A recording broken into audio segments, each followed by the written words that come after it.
क्या FPS matter करता है? Well the answer is complicated. हमें अभी टोटल 6 ऑप्शंस मिलते हैं और इनमें आप जितना ज़्यादा एफपीएस सेट करोगे उतना ज़्यादा सीपीयू एंड जीपीयू यूजेज बढ़ेगा, जिसके वजह से पावर कंजप्शन एंड टेम्परेचर भी बढ़ने लगेंगे। और आपके डिवाइस में जो प्रोसेसर है उसी के हिसाब से ही आपको सेटिंग्स मिलेंगे सेट करने के लिए। बेसिकली 2 फैक्टर्स होते हैं फ्रेम को रेंडर करने के लिए। पहला होता है डिस्प्ले रिफ्रेश रेट, जो कि हर्ट्ज में डिनोट किया जाता है, और दूसरा है एफपीएस कॉन्फ़िगरेशन। ये दोनों यूनिट सेम नहीं है, यानी 60 हर्ट्ज 60 एफपीएस या फिर 90 हर्ट्ज 90 एफपीएस दोनों सेम होने के बावजूद भी दोनों सेम टाइमलाइन पे नहीं रहते। देखो, जो जीपीयू होता है वो फ्रेम को कभी कभी जल्दी प्रोसेस कर लेता है और कभी कभी थोड़ा लेट प्रोसेस करता है, जिसके वजह से हमें जिटर महसूस होता है। अभी हमारे पास 2 विजुअल्स हैं, जिसमें पहला 30 एफपीएस है और दूसरा 60 एफपीएस, और दोनों में नंबर 1 से 60 तक इंक्रीजिंग एनिमेशन है। अभी एक बार वीडियो की प्लेबैक स्पीड को 0.25 पे सेट कर दो।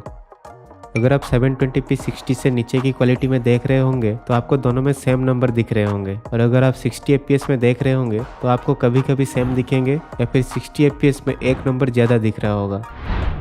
30 fps में second, fourth, sixth, 8 and so on वाले फ्रेम रेंडर नहीं होते हैं जब हम उसे 60 fps से कंपेयर करते हैं। देखो, 1 second equal to 1000 milliseconds होता है, और उसके हिसाब से 30 fps में 1 फ्रेम ड्यूरेशन 33.3 मिली सेकेंड्स होता है, एंड सिमिलरली 60 fps में 16.6 मिली सेकेंड्स होता है। यानी 30 fps में एक फ्रेम के बाद 16.6 मिली सेकेंड के अंदर जो भी फ्रेम होंगे वो रेंडर नहीं होंगे, पर टाइमलाइन सेम ही रहेंगे।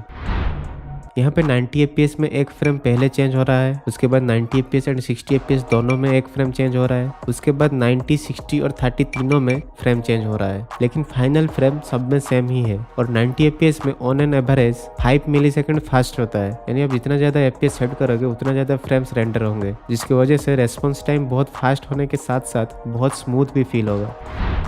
और एक चीज़, आपका जितना भी एफपीएस सेट रहेगा उसी के हिसाब से on an average 1 frame duration कम होता रहेगा, जिससे आप स्पॉटिंग भी बहुत जल्दी कर पाओगे। यानी अगर कोई पीक ले रहा होगा या फिर कोई भी कवर से आएगा तो जितना ज़्यादा एफपीएस रहेगा उतना जल्दी स्पॉट हो जाएगा, लेकिन डिफरेंस बहुत कम है, यानी सिर्फ कुछ मिली सेकेंड्स ही होते हैं। बट ऐसे कॉम्पिटिटिव गेम्स के लिए कुछ मिली सेकेंड्स भी बहुत मायने रखते हैं।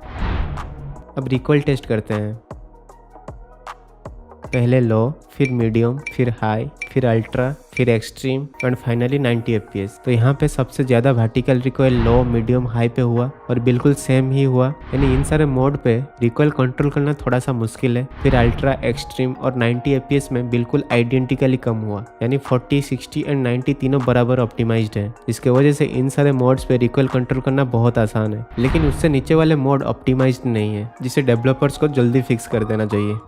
मैंने रेट ऑफ फायर को भी टेस्ट किया और सबके अंदर सेम टाइम पे ही 0 बुलेट साइन आए और सिर्फ 1 या फिर 2 फ्रेम्स का ही डिफरेंस था, यानी डेवलपर्स ने इसे फिक्स कर दिया है।